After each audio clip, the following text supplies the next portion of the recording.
ಮೂಡಾ ಪ್ರಕರಣದ ಲೋಕಾಯುಕ್ತ ತನಿಖೆಯಿಂದ ಹೊಸ ವಿಚಾರಗಳು ಈಗ ಬೆಳಕಿಗೆ ಬರ್ತಾ ಇದೆ. ನಿರೀಕ್ಷೆಯಂತೆಯೇ ಆರೋಪಗಳ ಸುರುಳಿ ಅಧಿಕಾರಿಗಳನ್ನು ಸುತ್ತಕೊಳ್ತಾ ಇದೆ. ಸಿಎಂ ಪತ್ನಿಗೆ ಬದಲಿ ನಿವೇಶನ ಹಂಚಿಕೆ ಕೇಸಲ್ಲಿ ಮಾಜಿ ಡಿಸಿ ಹಾಲಿ ಸಂಸದ ಕುಮಾರ್ ನಾಯಕ್ ಕರ್ತವ್ಯ ಲೋಪ ಎಸಗಿದ್ದಾರೆ ಅಂತ ಲೋಕಾಯುಕ್ತ ವರದಿ ತಿಳಿಸಿದೆ.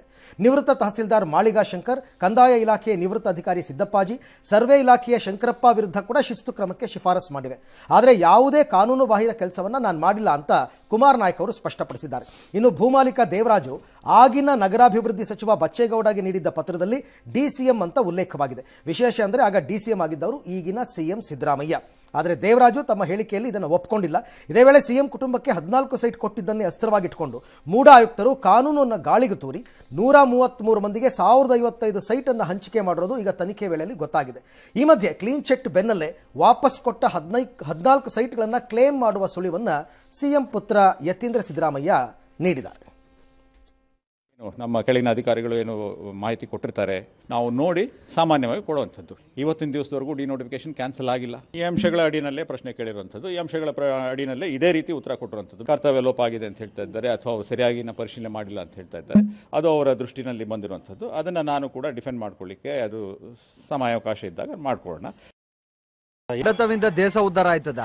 ಏನು ದೇವರಾಜು ಅರ್ಜಿ ಕೊಟ್ಟಿದ್ದಾರೆ, ಅದನ್ನು ಡಿಸಿಎಂ ಬರ್ದು ಅಂದರೆ ಈ ಅರ್ಜಿ ಡಿಸಿಎಂ ಕಡೆ ಡಿಸಿಎಂದು ಅನ್ನೋ ರೀತಿಯಲ್ಲಿ ಅದು ಬರೆದಿರೋಂಥದ್ದು ಉಲ್ಲೇಖ ಬಗ್ಗೆ ತನಿಖಾಧಿಕಾರಿ ದೇವರಾಜನ ವಿಚಾರಣೆ ಒಳಪಡಿಸಿದ್ದಾರೆ. ಆ ಸಂದರ್ಭ ದೇವರಾಜ್ ಅವರು ಇಲ್ಲ ನಾನು ಅದು ಬರೆದಿಲ್ಲ, ಯಾರು ಬರ್ದ ನಂಗೆ ಗೊತ್ತಿಲ್ಲ, ಆಗಿನ ಡಿಸಿಎಂ ಆಗಿದೆ ಅಂತ ಆದರೆ ಉಪಮುಖ್ಯಮಂತ್ರಿ ಆಗಿದ್ದ ಸಿದ್ದರಾಮಯ್ಯ ಪ್ರಭಾವ ಅಲ್ಲಿ ಬೀರಿದೆ ಅನ್ನೋದು ಸ್ಪಷ್ಟ ಗೊತ್ತಾಗುತ್ತೆ. ಅದನ್ನು ತಂದೆಯವ್ರನ್ನ ಕೇಳಬೇಕು, ತಾಯಿಯವ್ರನ್ನ ಕೇಳಬೇಕು. ಯಾಕೆಂತಂದರೆ ಅಲ್ಟಿಮೇಟ್ಲಿ ಅದು ತಾಯಿಯವ್ರು ಬರಬೇಕಾಗಿದ್ದು. ಹಾಗಾಗಿ ಅವ್ರು ಏನು ಅಂತ ಕೇಳಿದ್ರು. ಮುಂದೆ ಅವ್ರು ಏನು ತೀರ್ಮಾನ ಮುಂದಿನ ಸರಿ ನನಗೆ ಲೀಡರ್ಶಿಪ್ ಕೊಟ್ಟು ನಾನು ಮಾಡ್ತೀನಿ ಅಂತ ಹೇಳಿದೆ. ಚುನಾವಣೆ ನಿಂತ್ಕೋತೀನಿ ಅಂತ ಹೇಳಿಲ್ಲ. ಎಲ್ಲರೂ ಅವ್ರ ಜೊತೆಗೆ ಇರಬೇಕಾದ್ರೆ ಖಂಡಿತ ಅವ್ರ ಅಧಿಕಾರವಾದಿ 5 ವರ್ಷ ಪೂರೈಸ್ತಾರೆ. ನೀನ್ ಈ ತರ ಅಂತ ಬಿಕ್ಕಳ್ತಾ ಇದ್ರೆ ನನಗೆ ತಿಕ್ಕಿ ಹಿಡಿಯುತ್ತೆ. ಲೋಕಾಯುಕ್ತ ವರದಿ ಕೊಟ್ಟಿದೆ, ಕೋರ್ಟಲ್ಲಿ ಇದೆ, ಹಾಗಾಗಿ ಕ್ಲೈಮ್ ಮಾಡ್ಕೊಳ್ಬೋದಾ ಸರ್? ಈಗ ಆಗಲ್ಲ, ಅದು ಪೂರ್ತಿ ಆಗೋವರೆಗೂ ವೇಟ್ ಮಾಡಬೇಕು, ಆಮೇಲೆ ಕ್ಲೈಮ್ ಮಾಡ್ಬೋದಾ sir? That is again depends. ಯಾಕೆ ಅಂದರೆ ಇಲ್ಲಿ ಒಂದು ಪ್ರಾಬ್ಲಮ್ ಆಗ್ತಾ ಇದೆ ಅಂತ ಅನ್ಸುತ್ತೆ. ಏನು ಸರ್? ಈ ಪ್ರಕರಣದಲ್ಲಿ ಕುಮಾರ್ ನಾಯಕ್ ಕರ್ತವ್ಯ ಲೋಪ ಎಸಗಿದ್ದಾರೆ. ವರದಿ ಯಾರದ್ದು? ಲೋಕಾಯುಕ್ತ ರಿಪೋರ್ಟ್. ಎಸಗಿದ್ದಾರೋ ಇಲ್ಲವೋ ಗೊತ್ತಿಲ್ಲ, ಮತ್ತೆ ಅದು ಇತ್ಯರ್ಥ ಆಗ್ಬೇಕು, ಕೋರ್ಟಲ್ಲಿ ಆಗ್ಬೇಕು, ಅದು ಡೌಟೇ ಇಲ್ಲ. ಓಕೆ. ಯಾಕೆ ಒಂದು ವೇಳೆ ಅವರು ಎಸಗಿದ್ದಾರೆ ಅಂತ ಆಯ್ತು ಅಂತ ಇಟ್ಕೊಳ್ಳೋಣ, ಯಾರು? ಕುಮಾರ್ ನಾಯಕ್. ಸೊ ಮೂಲನೇ ತಪ್ಪಾಯಿತು. ಆ ಮೂಲ ತಪ್ಪಿನಿಂದ ನಂತರ ನಡೆದ ಎಲ್ಲ ಬೆಳವಣಿಗೆಗಳಾಗಿ ಫೈನಲಿ 14 ಸೈಟ್ಗೆ ಹೋಯ್ತದು. ಹೌದು, ಅಂದ್ರೆ ಅಷ್ಟು ಪ್ರೋಸೆಸ್. ಅದೇ ತಪ್ಪಾದಾಗ ಈ ಎಂಡ್ ಹೆಂಗೆ ನ್ಯಾಯಬದ್ಧ ಆಗತ್ತೆ? ಅದೊಂದು ಪ್ರಶ್ನೆ. ಓಕೆ, ಹೌದು. ಅಲ್ಲಿ ಅಕ್ರಮವಾಗಿದೆ ಅಂದ್ರೆ ಆ ಅಕ್ರಮ ಇಲ್ಲಿ ಸಕ್ರಮ ಆಗಕ್ಕಾಗಲ್ಲ. ಅಧಿಕಾರಿ ಮಾತ್ರ ತಪ್ಪು ಮಾಡಿದ್ದಾನೆ, ಅದು ಅಕ್ರಮ, ಅವನಿಗೆ ಶಿಕ್ಷೆ.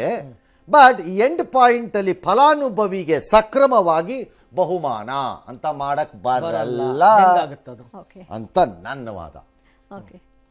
ಹಂಗಾಗಿ ಇದು ಅಧಿಕಾರಿ ಇದ್ರೆ ಅಧಿಕಾರಿ ಅನುಭವಿಸ್ಬೇಕು. ಅಲ್ಲಿವರೆಗೂ 14 ಸೈಟ್ ಅಂತ ಸ್ವಲ್ಪ ಹೊತ್ತು ಬಿಟ್ಟಿರಿ ಯತೀಂದ್ರ ಅವರೇ. ನಂಬರ್ 1.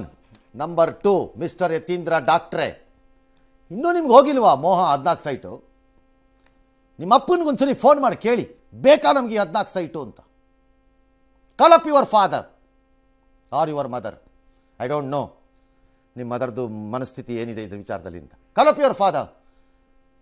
ಒಬ್ಬ ಮುಖ್ಯಮಂತ್ರಿಯಾಗಿ ಕೂತಿರುವಂತಹ ವ್ಯಕ್ತಿ, 16 ಸರಿ ಬಜೆಟ್ ಇಟ್ಟಿದ್ದೀನಿ ಅನ್ನೋ ವ್ಯಕ್ತಿ, ಈ ರಾಜ್ಯವನ್ನು ದೇಶವನ್ನು ಆಳಿದ್ದೀನಿ ಅಂತನ್ನೋ ವ್ಯಕ್ತಿ, ಯಾವ 14 ಸೈಟ್ ಜುಜ್ಬಿ?